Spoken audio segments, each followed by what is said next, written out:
sky. There's fear in our eyes, fear in our eyes. Circle wagons and say it's been a difficult time, a difficult time. At the tables we pray, look to the earth and we pray that it's gonna be alright. But when we look to the sky, there's fear in our eyes. Call off your dogs, it's resounding. Fighting water won't stop you from drowning. I am not a vessel, I am a missile. This is Playlist Parlay, coming at you live from the Bigfoot Festival in Twin Heart, California. You can hear Casimir Salvo playing behind me live. We'll finish their track and then get some interviews going.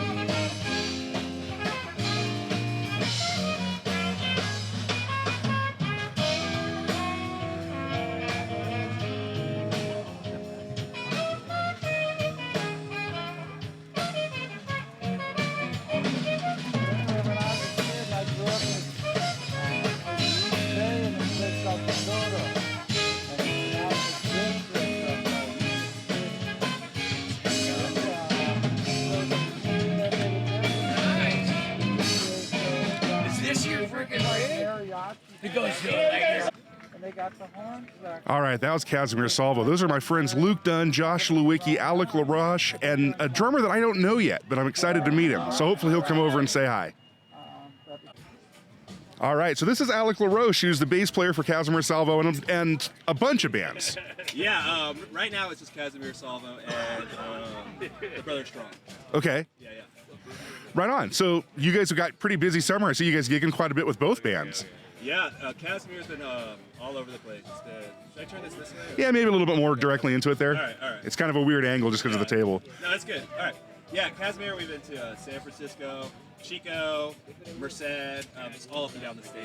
And you guys got a Sacramento one coming right up, I heard? Yep, the Torch Club, Sacramento, September 4th. It's on a Wednesday. Cool, man. Yeah. So great deal. So tell me, I don't know if you're familiar with the podcast at all yet, or you've seen it online a little bit. I've seen the advertisement online. Okay. Yeah. So the gimmick normally is I have guests come on and we do like an hour and a half, 2 hour segment, and you make a playlist of your favorite band. But just on a short scale, name a band that's influenced you growing up. Like, what's a band that really kind of helped you become the player you are today?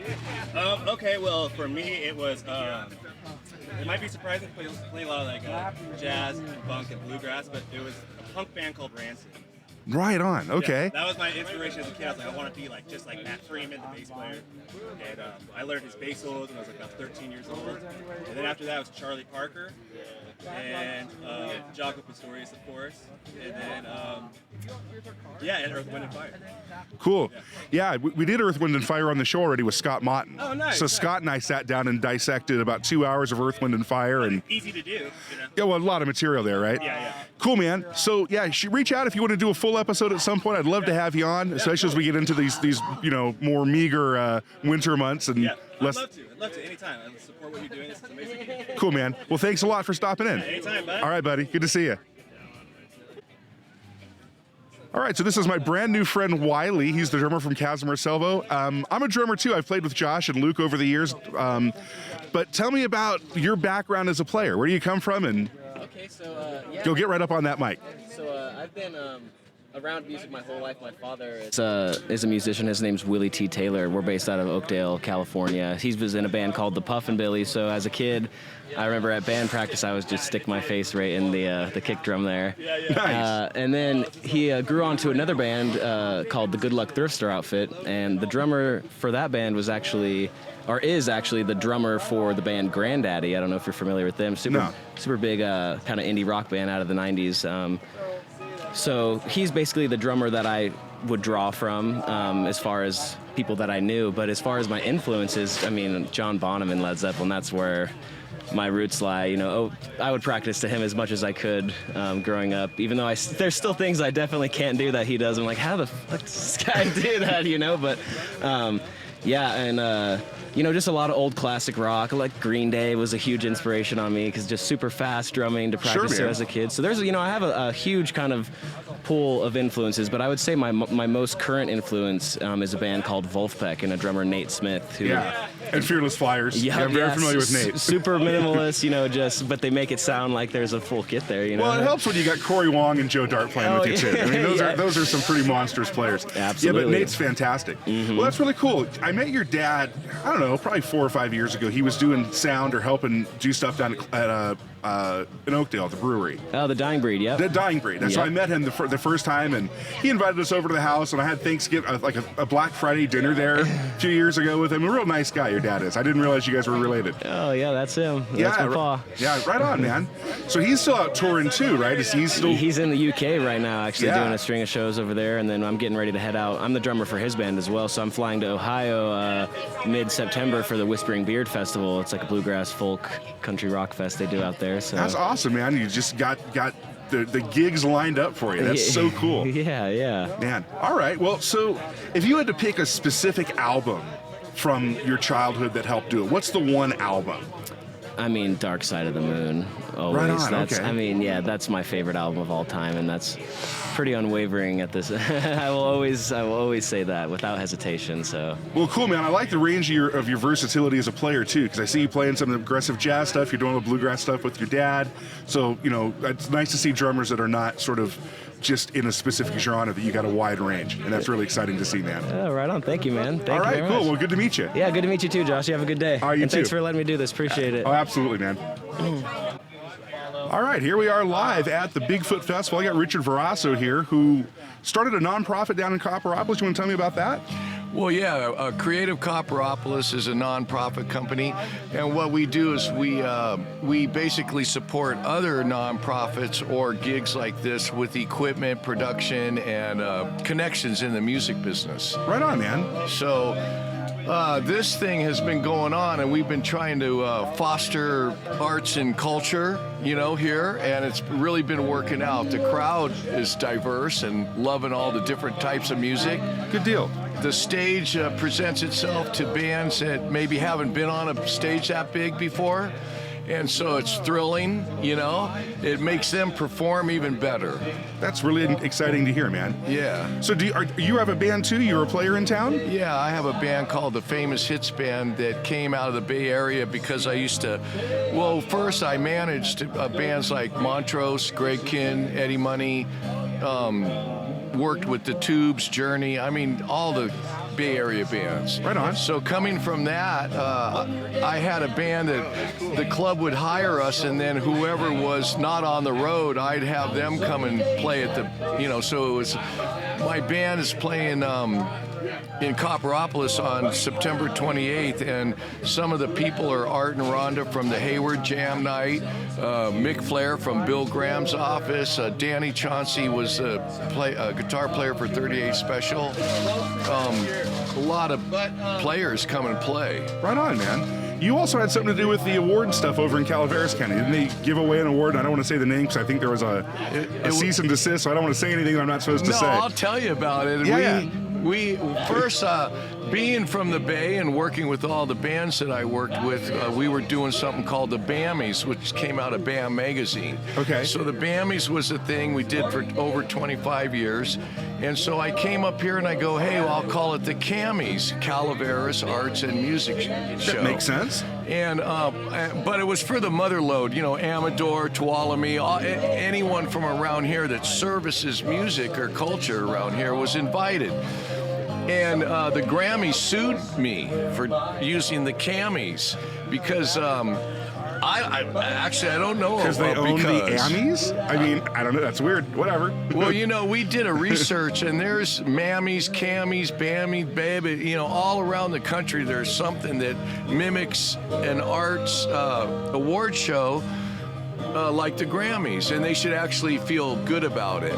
But they sued me, but in the letter of cease and desist, they said that they would be okay if we called it the CAMS, Calaveras Arts and Music Show, CAMS. Okay. That wouldn't have bothered them. So rather than going to court and fighting for the Cammies, I just said, okay, I'll call it the CAMS. And so they had to drop the case. Cool. Well, it sounds like a win for everybody, really, at the end. You didn't get exactly the name you wanted, but who cares, It's all about the awards. Sure. And it's all about the people, and like you say, it really didn't matter anyway. So how does one get nominated and get into this award program so more people might be invested for this upcoming season? Well, that's a good question, and basically, it's a recognition award, so it's not a voting thing. And so, take for instance, the Arts Council has a lot of Wednesday park shows, so you would see their menu of bands that play for their shows, and then all those bands would automatically be entered. And then there's 49 awards based on Highway 49, right? Very, very cool, yeah. And the 49th award is one given, it's called the Jesse Longeway Award, and if you know Jesse, he's a bass player here in town. I played with him many times. Well, and he has overcome a situation with his hand. Right. And that to me is inspiring. That says that a guy could be a rock star even though he might have a problem. A physical disability at this point. That's right. Yeah. So the last award, the 49 one, is the Jesse Longeway, and we're going to give it away to people with that kind of thing around here to recognize them.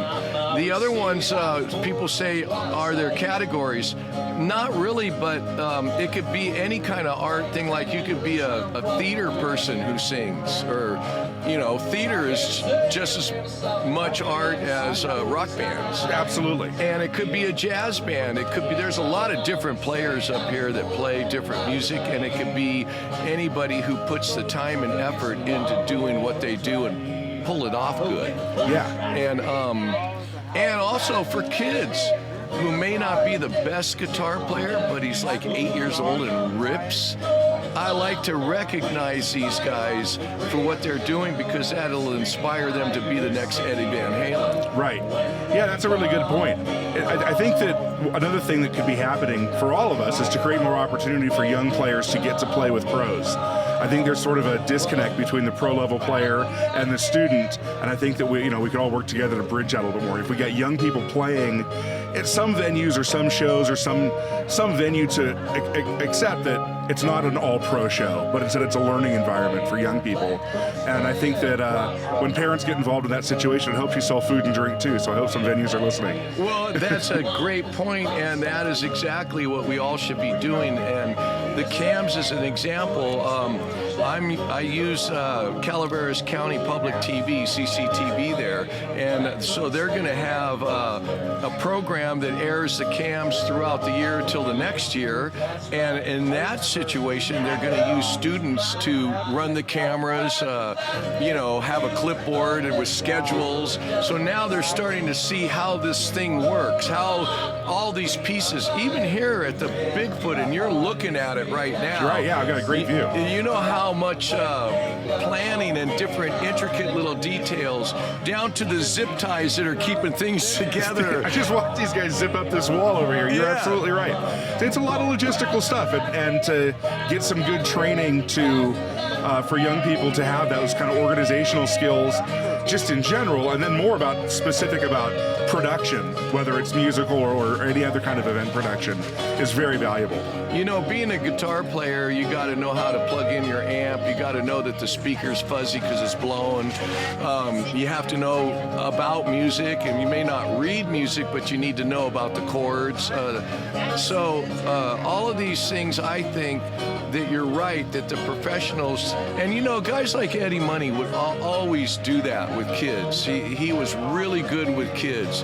A lot of bands are so focused on their set that they're not loose enough to ingratiate that kind of situation, but some of them were. Eddie was one of them, and we miss Eddie Money. Yeah, man. Now, by the way, Greg Kinn just left us, who was I managed him for many, many years. And Johnny Gunn's going to be playing tonight at the end of the show. Right. I think me and him are going to do the breakup song for a tribute to Greg, and no one knows about that until I just told you. Well, here this on isn't the microphone. live, so it'll air a little bit later. So it'll stay a surprise at least for a couple more days. Yeah, well, that's good. And the thing, Johnny worked with me and Greg Kinn, Eddie Money, and in Fantasy Studios and stuff. And so we go way back. but we're seeing that. Well, and then Greg Kinn couldn't pass away alone. The great white guy died in the same time, Jack Russell. Oh, really? Yeah. I didn't know that. Yeah, so see, here we are. You can't even die and have a celebration all alone. You got That's other right. guys Somebody's got to be right on the coattails. yeah, and hopefully it's not us because the time is running out. But again, we have to reach down to the kids. We got to teach them. We got to keep spreading love through our music because there's so much hate and division that we should eliminate just because it's stupid. And so that's really what music is about. And even though we don't get paid a lot of money, we still do it. Well, you know, it's a meaningful human experience. That's right. To come to a music festival, sit with a bunch of people you don't know and be an audience member, listen to a lot of music and bands you've either never heard of or you normally wouldn't be putting on the CD, and then from a performer to just network, to listen to these bands that aren't in the same genre as you and connect and realize that, you know, a lot of musicians aren't very genre specific. We're players, we play our instrument, and the genre is just kind of the gig. It's not really sort of the niche we fit in. So yeah, that's exciting stuff, man. I wish I knew you were here because we would definitely do more. And just to tell the audience that he has a new Zoom pickup, a new Zoom gear get up for this whole thing. So that's why it sounds so good. And it looks great too. We should be filming this. I think your partner got some of you filming earlier. So good. So yeah, we'll get some of that out too. Well, I appreciate you coming on, and hopefully you give a listen to the podcast as a whole. This is going to be episode 11, so we've been out for a minute now. How nice. Yeah, and I'll talk to you soon, man. Well, I run a couple of internet radio shows, and I invite you to let me air your stuff sometime. Oh, that'd be fantastic. Thank you. I'd really appreciate that. Well, I'll have to we'll connect with here. you. Yeah. And this was a good connection. So everyone out there, keep listening, spread love, and listen to music, and you know, be community. It's all about community. Yeah, man. So thanks a lot. Cool. Thanks for coming on. Hello. So in the background, we got Chase and Anthems playing, and my guest right now is Ray Sheen. He's playing with Tiffany Rose and the Outlaw Hearts today. How you doing, man? I'm doing all right. How about you? I'm doing all right too. Fantastic. A little bit cool up here. Yeah, it is way better than Modesto, I'll tell you that. Yeah, for sure. Yeah. So you're a drummer, and you play with lots of bands down in like Oakdale, Modesto area. Yes. What else you got going on besides with Tiffany these days? I got D.E. Cutler Band. We're actually playing here at 8 o'clock today. Oh, so you're doubling up? Yeah, I'm doubling Sweet, up. brother. Usually I do on festivals, you know, at least two bands. But yeah, so I got D.E. Cutler, recording an album right now with a buddy of ours out of Oakdale, Tiffany Rose, and then whoever wants to hire me. And that's right. Whenever the phone rings, man. Yeah. So yeah, that's pretty much what I'm doing right now. So it's two solid bands. So this show's called Playlist Parlay, and normally what we do is we invite guests to come on and talk about an artist that they normally want, and then you make a 10-song playlist, and I make a 10-song playlist from the same artist, and we kind of compare notes. Right. So we don't have time for that today because you didn't have time to prepare. You're just kind of sitting Right. down. But tell me from like your youth, what band or album really got you on the path to being a pro player? You know what? I gotta say, Stevie Ray Vaughan and Etta James was my go-to growing up. You know, I listened to some rap music and stuff like that. I got a lot of bass lines and drum lines from some rap music back in the day, but you know, it's Etta James and Stevie Ray Vaughan was my go-to, man. That That's got me cool. on track. You know, Earth, Wind and Fire too. That came a little later, but just as far as soul and blues and feel like that, you know what I mean? It was those two artists right there that got me on track and just kept me going. So Right on. So yeah, man. So that's right there. You know, the heart and soul of me. You know, continuing my journey in this music thing I got going on. So Any advice for the youngsters, for the young musician that's like high school age and they haven't pushed into the pro scene yet, but they're a good player? What advice do you have to that you kid? know, just say, just keep going, never give up. You know, people are gonna, you know, tell you things and tell you you're no good, or, you know, just keep striving, just keep going. Don't, you know, just have that energy and that burn in your soul and your heart, to continue to keep playing in whatever you want to do. If it's, any genre you want to do, just keep going for it and do wholeheartedly. And Yeah, there's a lot of hurdles to this lifestyle and being a absolutely. gigging musician.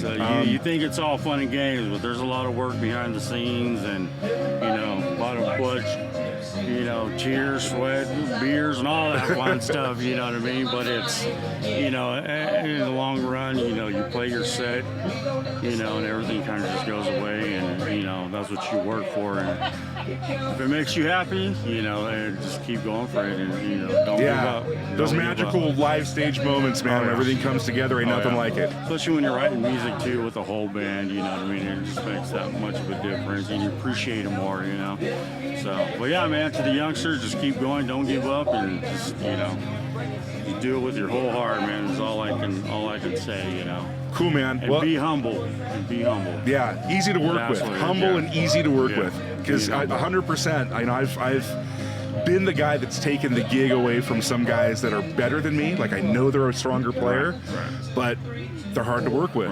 And a lot of the trick to this is you need to be competent to cover your part and easy to get along with, and that's how you stay working.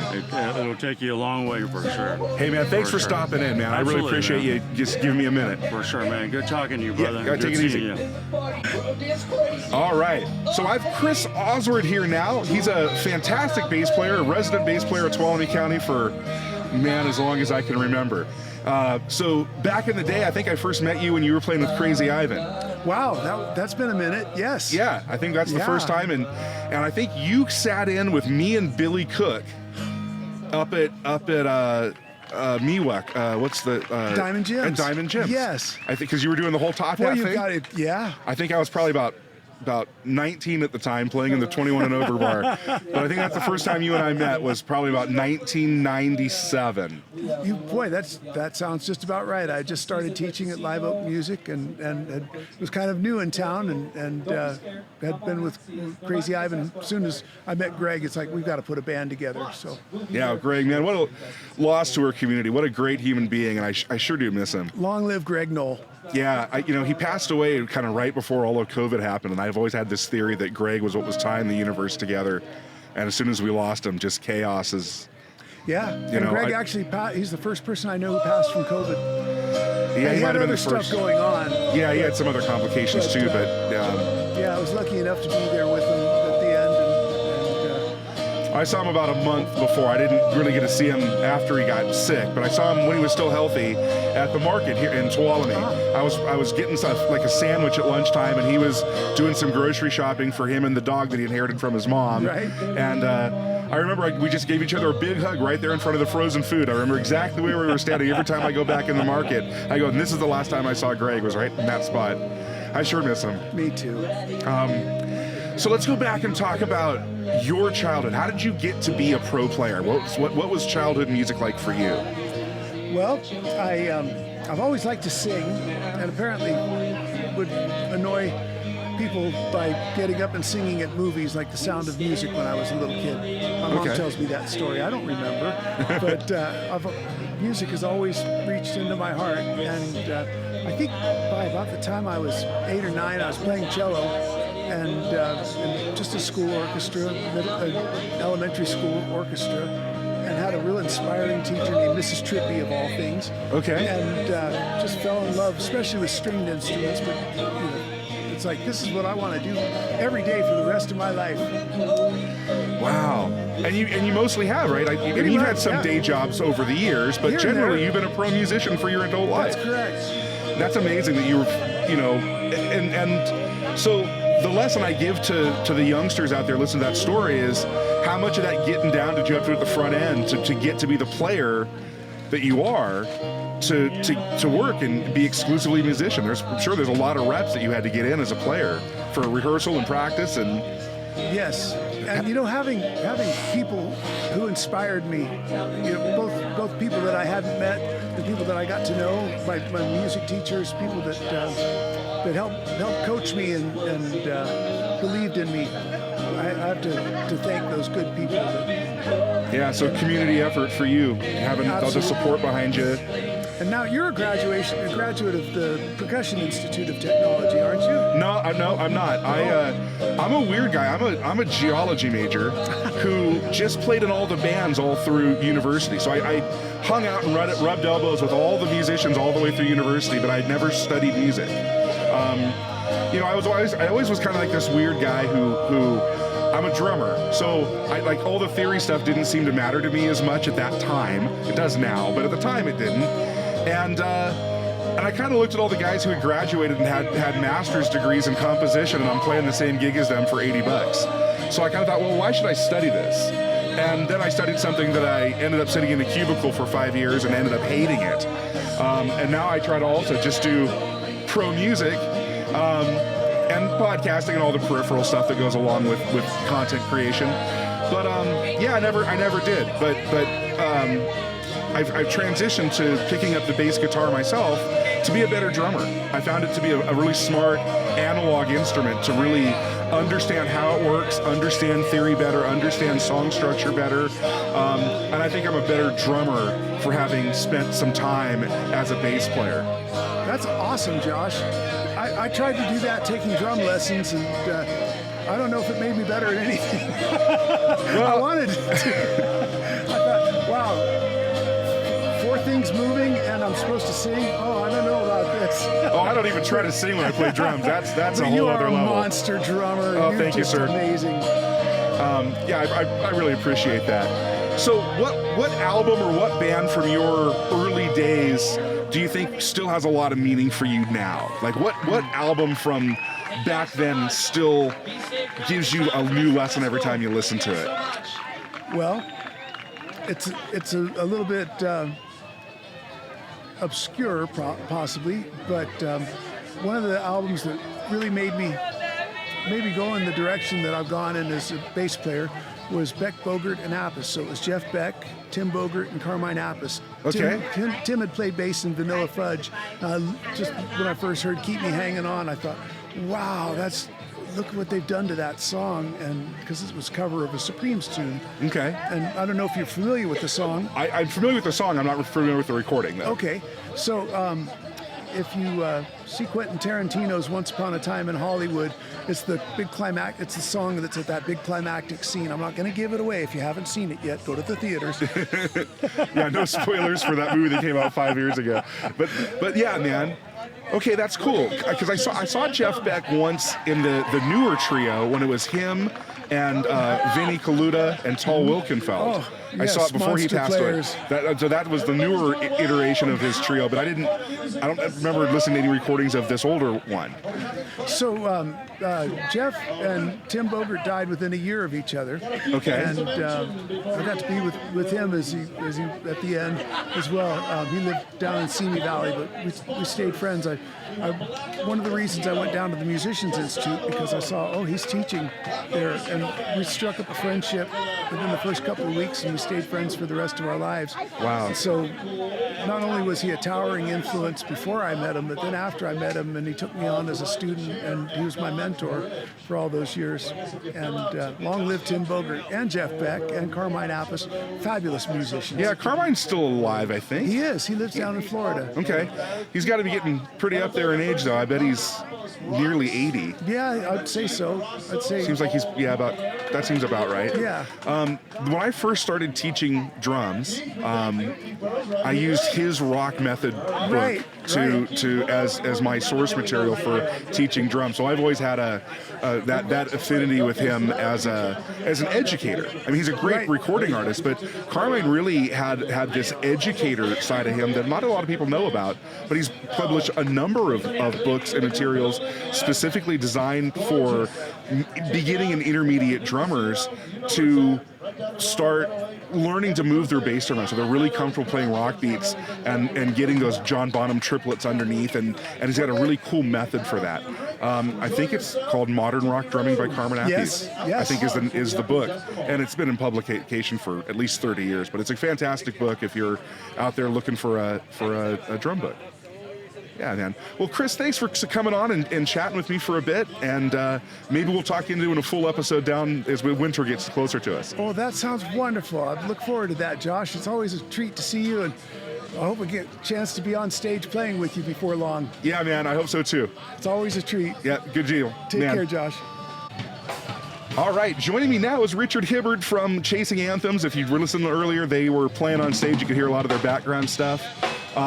So Chasing Anthems is a band out of Copperopolis, right? Absolutely, yeah. And so God's country, we like to call it. Sometimes, not right now, it's too hot. That's right, when it's not burning. It's been kind of rough out there for fires. Oh, yeah, absolutely. We got evacuated a little bit this last fire, but it didn't get our house, and we were good. We got to come home. Thank goodness for that, man. It can be scary stuff. So what's Chasing Anthems? Tell me a little bit about the band. Well, we started a while ago. I want to say about 6-7 years ago. Me and my partner Travis Howell, and we met in church, and we were just part of the worship team, and we kind of liked each other's style. And he asked if I ever played in a band and this, that, and the other. And I said, yeah, and he asked if I had any songs. I said, well, I got kind of a lot. I really enjoy writing original music, and so that's kind of how we started, and then we got together, we started playing some gigs, and we built it out from there. We started just me and him, and then we kind of used what's called a hired gun approach, where we would just, pay other musicians to come in and help us fill in our sound. Right. So that's kind of how we got going, and we just keep rolling. Right on. So you guys, today you just did a duo though, right? Yeah, we did a duo, but we had our bass player, Jay, he was with us, as well as my dad came out and played the mandolin today. Fantastic. It was his first show with us, and so that was a great time too. We like to pull in different musicians and different sounds just to kind of add to the originality of what we're bringing to the table. Yeah, because you guys seem like you're kind of doing some pop rock stuff, and then some country-ish stuff, and then some reggae-ish stuff. It seemed like a pretty good blend of everything there. Yeah, we like to believe that we can appear to all walks of life. Like mom and pop can come, grandma and grandpa could be there, as well as the kids. We don't use a lot of profanities or anything like that in the music, and we like to be uplifting. So everything that we do is usually family-oriented, and our audiences tend to be a little bit bigger that way, so we're all inclusive, we like to say. I think that's really smart marketing, man. Yeah. And probably just what you're comfortable with as an artist to put out in the universe too. Absolutely. So tell me about you learning to play as a boy. Is church a strong part of your musical background too? No.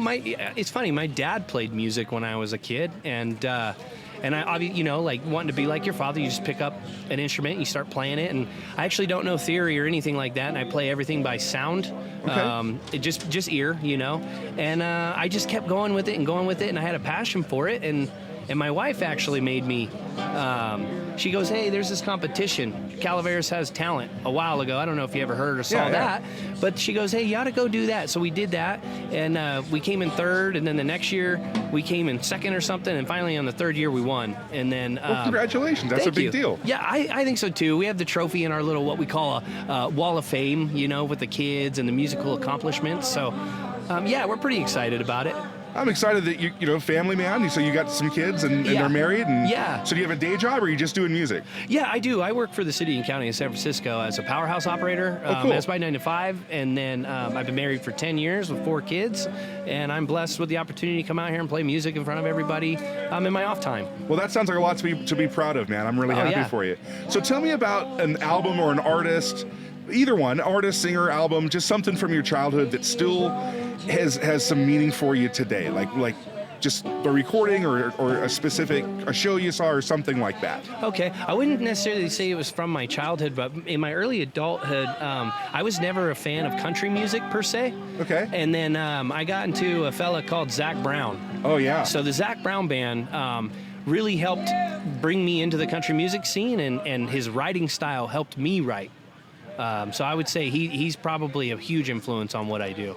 Yeah, I think he's a great songwriter. Absolutely. And have you ever seen him live? No, that's on the bucket list. His live show is fantastic. Okay. The band around him are some of the best players you've never heard of. Right. They're monsters. Yeah. His drummer's name is Chris Fry, I think. I'm pretty sure he sings while he plays as well. Yeah. Harmonies at that. But he takes a drum solo on everything, and he's just a fantastic player. Yeah.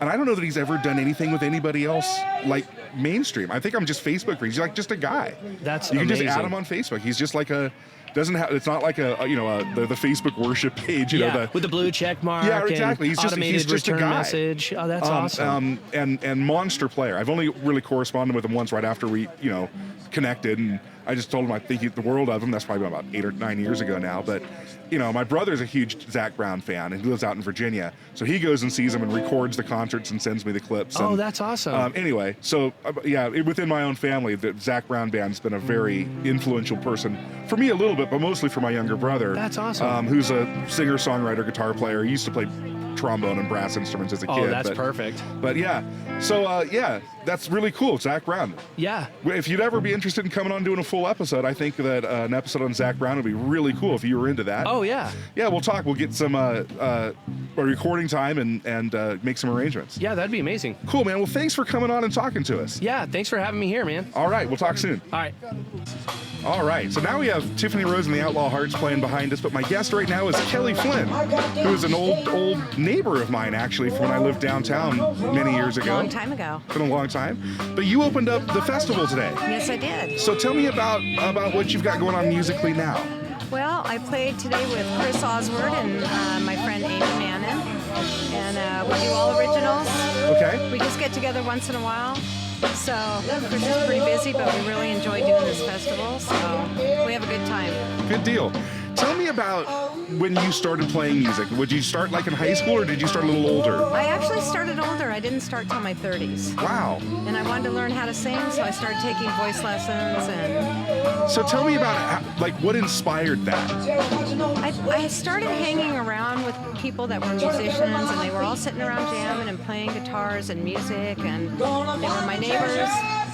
So it was just a social kind of thing for you to get into it. Yeah. That's really cool how far you've come for having started later to gigging and opening up festivals. This is great. I feel like it's one of those things that it's never too late. Yeah, absolutely. So tell me about a band or artist that just speaks to you. Like, what's your band? What do you listen to? Well, when I was young, I spent a lot of years listening to Elton John.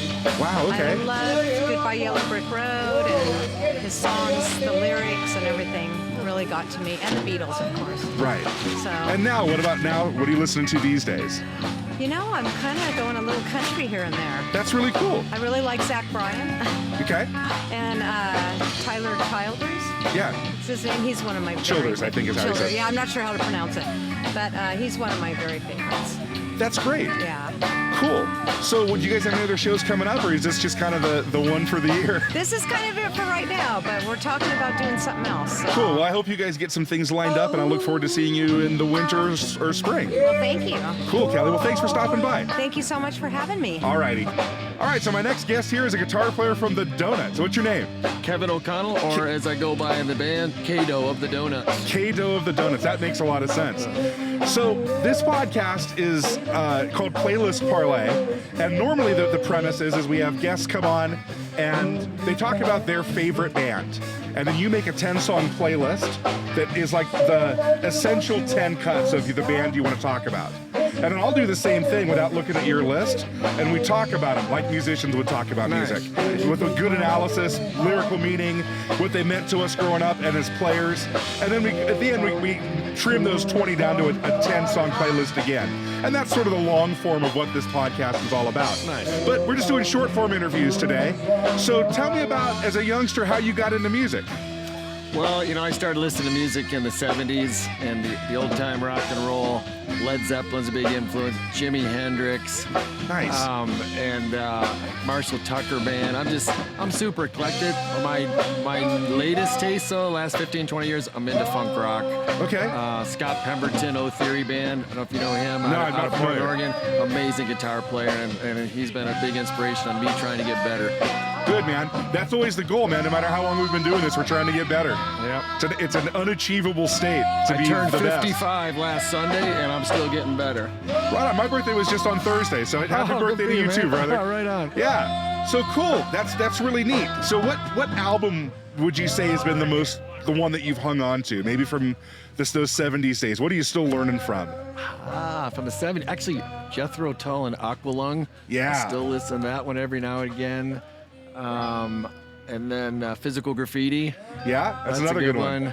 And then best hits of Jimi Hendrix. You can't stop on that one. So yeah. Yeah, man. I'm mostly a drummer, and I love me some Mitch Mitchell. So. Oh, there you go. Yeah, there yeah. You go. Cool deal, man.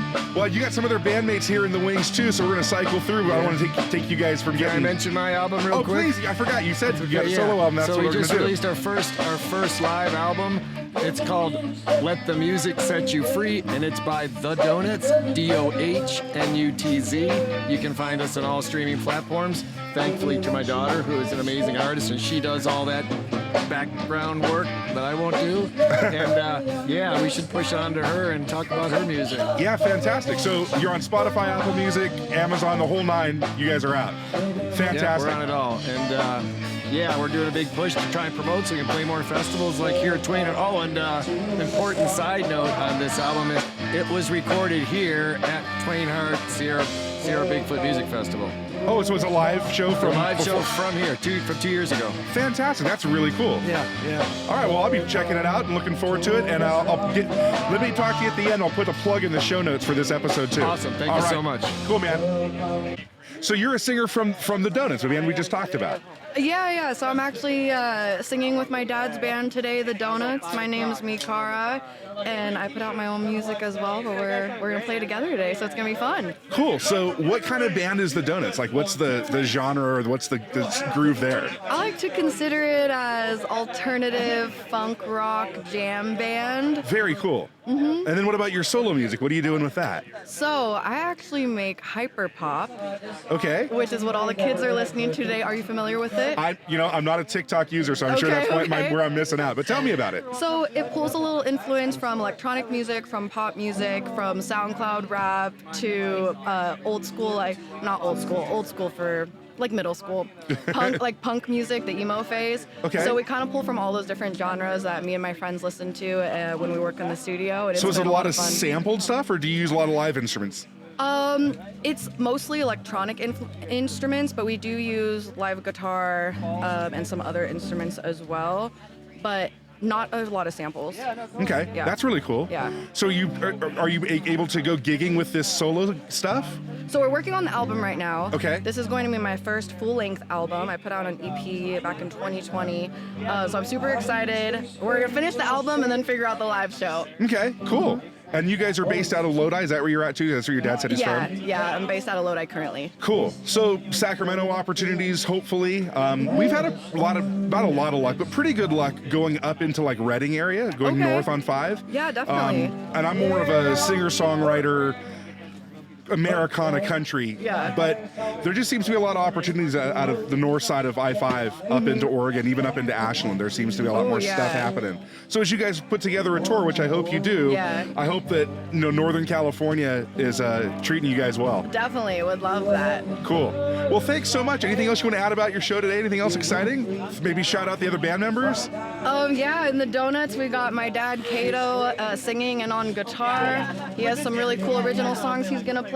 We got Trevor jamming it out on drums. He's an amazing drummer. Okay. We got Mark on bass, who went to UOP to study music. And then we got Mike on saxophone, who's also really great. So a lot of talent out there today, and just super excited to jam out with everybody. Yeah, exciting. What do you think of the festival so far? You've been here listening, and everyone else is... Oh yeah, it's been amazing. I'm already up and dancing and shopping around and meeting everybody. So it's always a fun time coming here. It's our 4th year, so we're excited. Well, thank you guys for coming back, and a pleasure to meet you. Thank you, Josh. All righty, take it easy. All right, bye. All right, I got another artist who's hanging out here in the green room with me, and tell me who you are. What's up, everybody? This is D.E. Cutler from the D.E. Cutler Band. We are from the Central Valley, California, Modesto. Right on, man. So you got your Lagunitas hat on. I played there a couple times. Yes. Yeah, man. I love it. So tell me about the band. What do you guys got going on? Well, we play originals and we play covers, but our style is basically unlimited. We like to throw in a little jazz, a little soul, a little reggae, and a little funk, and just combine that up and just go with the flow. Right on, man. It's cool. Have you guys already played today, or? No, we play at 8 o'clock tonight. Oh, you guys are playing, shutting it down. Yes. Well, I'm really excited to see you guys. Yeah, I'm excited to be here. Cool, man. Will it bug you if I'm flying my drone around a little bit tonight, getting some good video of you? No, right on. that would be awesome. Yeah. I bring the drone so these guys got some good video to promote the festival for the following years. Yeah. So as the sun starts to get closer, setting down, I'll switch from this mode to that mode. Nice. But for right now, you're appearing on a podcast called Playlist Parlay. And the premise typically is that we invite a guest to come on, and you pick an artist or a band, and you select 10 songs that you would find to be the essential 10 tunes for that artist. And then I do the same thing without looking at your list. And then we kind of talk about the 20 songs we pick minus any crossovers.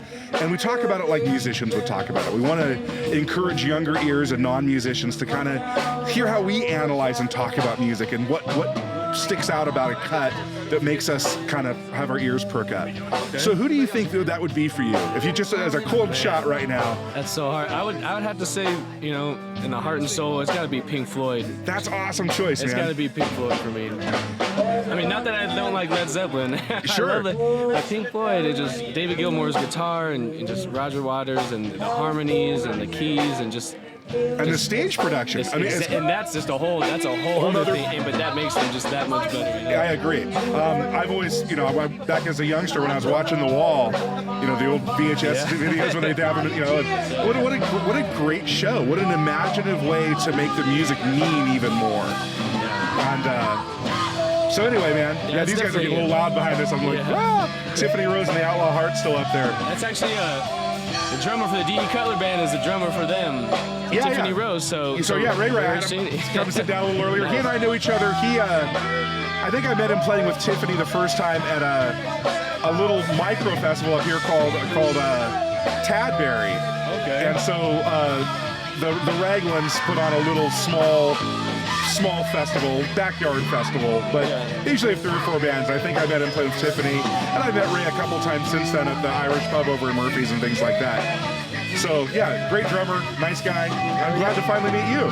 Yeah, it's good to meet you. It's good to be here. This is what it's all about, is just spreading the love and it's just, you know what I mean? We play music, but it's just, you know, spreading the message of how powerful music is, and music really does heal. And that's you know what I mean, the message we want to provide, you know, the listeners and people out there, that it's more powerful than just what you hear on the radio and whatever you heard. Like, music is a lifestyle, it's a community, and it's about the culture and about, you know what I mean, just being in one and just spreading the love. Yeah, man, and that's the beauty of festivals. Really, is that we get to bring a bunch of different bands. You know, one of the biggest bummers of being a gigging musician, I think, is that we don't get to see each other as often, because we usually don't get to do festivals. We go do our show and you're doing your show, and they all happen on Friday, Saturday nights, and nobody ever gets to hang out and see each other and network. And we get these festivals, we get to listen to, you know, our friends play for an hour and network the rest of the day, and everyone kind of gets a turn, and it's a great coming together for listeners and musicians alike. Yep. That's awesome. That's exactly how it should be, man. Cool, man. Well, I really appreciate you coming on. It was really cool how you came on, because you've been kind of sitting there listening to me do some interviews like, yeah, I'm going to go take my turn now. And I'm like, yeah, man, that's what I like to see. That's right, man. All right. All right, well, it was good having you. Yeah, man, have a great set tonight. Yeah, thank you so much. All right, I have a guest here. This is Jim McDonald, who's the front man from Hired Gun, right? Yes, I am. All right, Yep. So tell me about what Hired Gun's got going on these days. Well, Hired Gun's gone through some changes. Our keyboard player's moving to Kansas. We already got a gentleman named Chris Pierre, who's a top-notch keyboard player. Is going to be joining the band this fall. Awesome. We also have a change at drummer, and we've got that all dialed in, and we're going to be approaching some original music here on the off season. Cool. So, in my experience with you guys, you've mostly been a cover band historically. Correct. Yeah. So you guys are going to delve into more original stuff now, huh? Yeah. Mark Gosney, our lead guitar player, who's phenomenal, is in the middle of getting his master's in orchestral composition. Wow, that's cool. He's got quite the lineup of original ideas already, and we're going to play off of those and write some lyrics and get those dialed in for next season. So you've got the compositions for the tunes. Have you got into the studio and started laying any tracks yet? Not yet. But that's the winter project? Yeah, we've been too busy. Yeah, well, I mean, that's a good problem to have when you're out gigging and too busy to get in the studio. Yeah, yes. Cool, man. So tell me about how you got into music as a young man. What was the transition from being a kid who listened to music to being a guy who's like, I'm going to be the front man of a band? Well, when I was younger, I was the youngest in the family, and I was way back from the pack. I was kind of like, you know, an oops. Oh, gotcha. Yeah, and so my dad was a musician. He had his music masters out of Fresno State, and so there was a lot of music in the family. But what I grew up on was Rolling Stones, the Beatles, Motown, and jazz. So I really got into music to the point where I was wear a Beatle mask, a Beatle wig. Right. And perform for my family when I was like, 4, 5 years old. From there, I started getting into like Crosby, Stills and Nash, the vocals. Cool, yeah. And picked up an acoustic guitar and kind of took off from there. Right on, man. Are your siblings musicians too? No, actually. That's a little surprising. So just my dad and myself. Cool, man. Yeah. Yeah, so that's really exciting stuff. So what one specific artist would you say has been the most influential on you to where you're at now? That's a hard question, I know. It is hard because I cover a lot of different singers, but I would say, Zeppelin, of course, because I can remember when the Zeppelin 2 came out, and I was really influenced by that. Did you go see the show, the Ironstone, the other night? I didn't. Oh, man, me either. I didn't get out there either. But yeah, I would have loved to, but it didn't work out.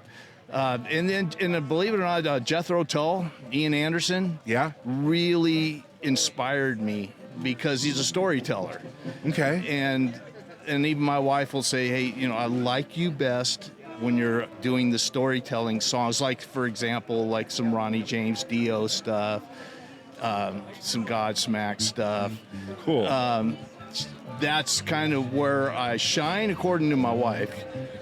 But my typical influences also would have been like Foreigner, Styx, some of those bands. I'm not real big on the 80s hair bands, per se. Yeah, I same here. I'm kind of more in the 70s, and then 80s kind of was just like a blur over. Then the 90s grunge stuff for me was like, okay, we're back to making music that means something. Exactly. And then it all kind of went away again. But whatever, But that's really cool. Cool influences, man. Are you guys still on tonight? We're on tomorrow. You guys are on tomorrow. Yeah. What time are you guys playing tomorrow? 1 o'clock. So I think you must be right before you. I'm playing at 3 tomorrow, I think. So right around the same time. So I'll be here in time to see you. It'll be fantastic. Yeah. And I appreciate that you're here today on the day you don't play, supporting everybody else. Yeah, absolutely. Cool, man. Yeah. Well, great to finally really meet you. We've known of each other, I think, for maybe you don't know me, but I know of you. And and it's glad to finally sit down and have a conversation with you, brother. I'll get to know you now. All right. Yeah. All right. Absolutely. Cool, man. All right. All right, so my guest that sat down next is Ridgely Snyder. Oh my gosh, no. Yes. Not him. Him, that guy. What's he gonna say? He's a pirate. What's he gonna say? So Ridge does a lot of stuff with music. You're doing a foundation for Dave Friedman and doing some scholarships out of that. Yeah. And you play with Leilani all the time. Whenever I feel like it. Whenever, yeah. Otherwise, you call somebody else. Call John. Call me. Yeah.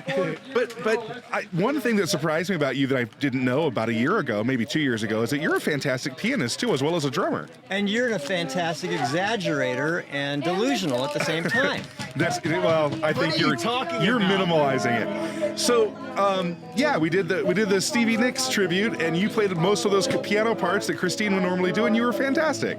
Oh, that's just so nice of you and generous. And that's just who you are. Is this by any chance on film? Like, are people seeing me right now? No, there's no cameras. Oh, darn, because that's the best part of all this. Yeah, I mean, you're looking sharp today. You're getting ready to go on stage here in about half hour or so. Well, do you know Roz Beacon Dan? I do. And so when you're around him, you got to step your game up because he's way up there.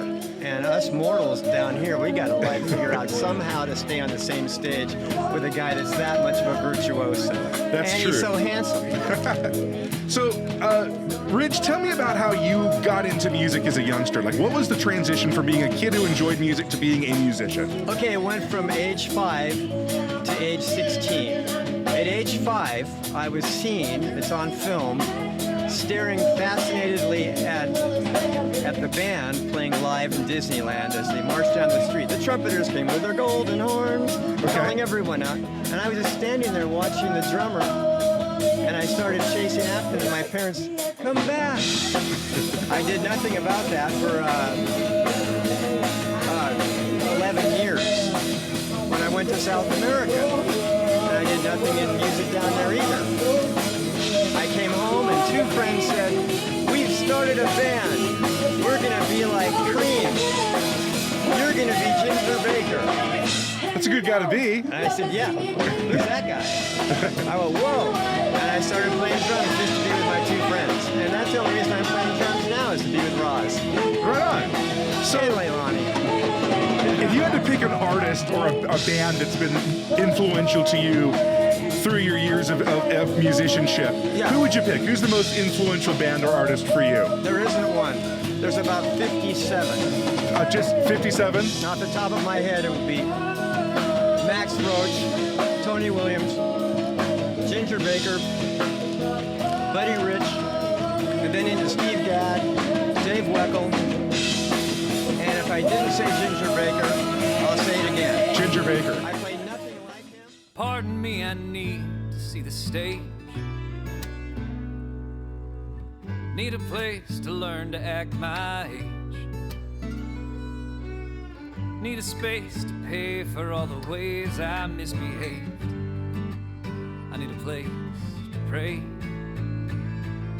Oh, carry us, please.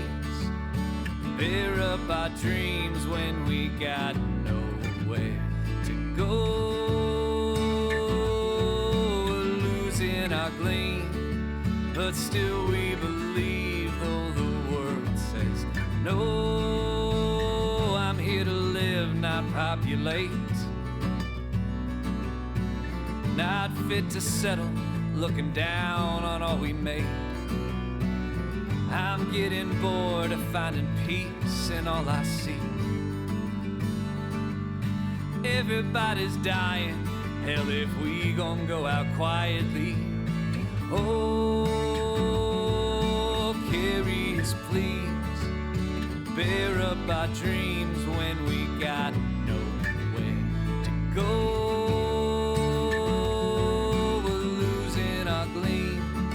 But still we believe, though the world says no.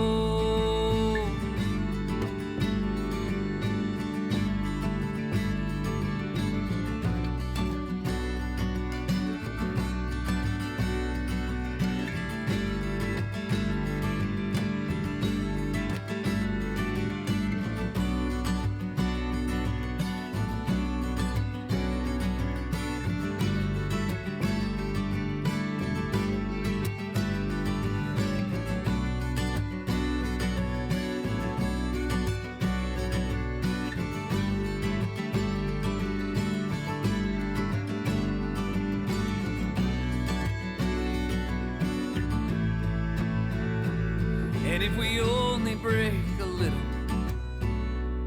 if we accept that edges fray, if we're free to reconsider every pattern that we've made, we can mend these threads together, find the shine among our seams, the light so goddamn bright that it can shine for you and me, and everyone who's trying to claim their peace. Everybody's gotta claim their peace. Everybody's dying, hell if we gon' go out quietly. Oh, carry us please. Bear up our dreams when we got nowhere to go. We're losing our gleam, but still we believe, though the world says no. Carry us please. Bear up our dreams when we got nowhere to go. We're losing our gleam, but still we believe, though the world says no. Carry us please. Bear up our dreams when we got nowhere to go. We're losing our gleam, but still we believe, though the world says no. Oh, carry us please. Bear up our dreams when we got nowhere to go. We're losing our gleam, but still